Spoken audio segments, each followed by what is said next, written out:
Hello mga mare ko, welcome sa aming mini vlog.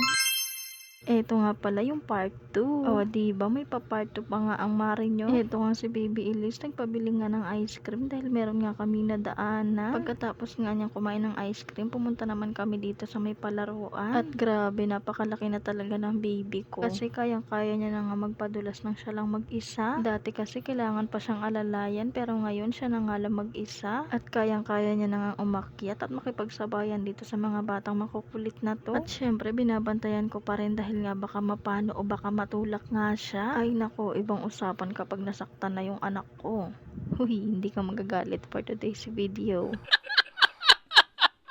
At ayan, enjoy na enjoy nga siyang maglaro dito sa may mga padulasan. Grabe, kayang-kaya niya na talaga mag-isa. At eto, kasama nga niya si Ate Shea at Ate Chelsea. Magpapadulas nga silang tatlo dito. O diba, napakasaya nilang tignan. Kala mo talaga hindi nag-aaway-away kapag nasa bahay kami.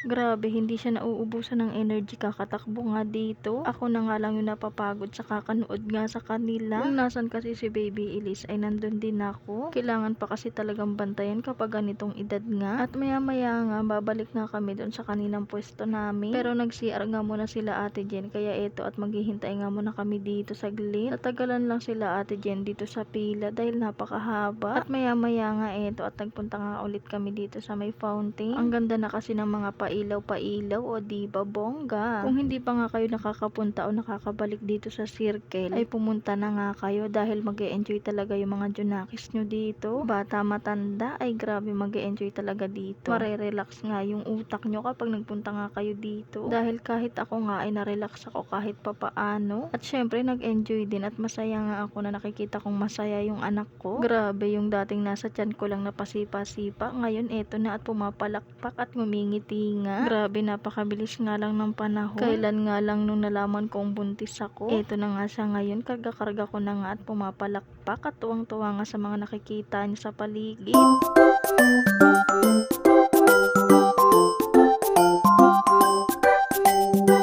For the video nga lang ang atake ng Mima na to. Dahil sayang, for the content din to. Huy. O diba, grabe nga ang happy ng Baby Elise ko dito.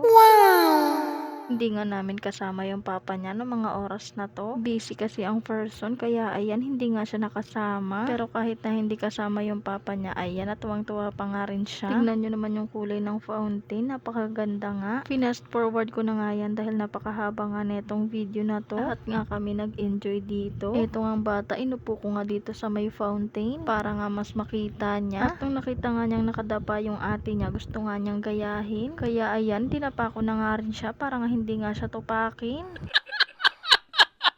Masaya nga ako na nakikita kong masaya yung anak ko. At maya-maya nga bumalik na nga kami dito sa pwesto namin. Dahil nagutom nga ulit ang mga person, kaya eto at kumain nga kami ulit. Hindi na nga ako nakapag-video nung unang kain namin. Ginagamit kasi ni Baby Elise yung cellphone ko. Kaya eto at nakasingit nga ako ng video. Abangan ng part 3, pa-follow, like, and share.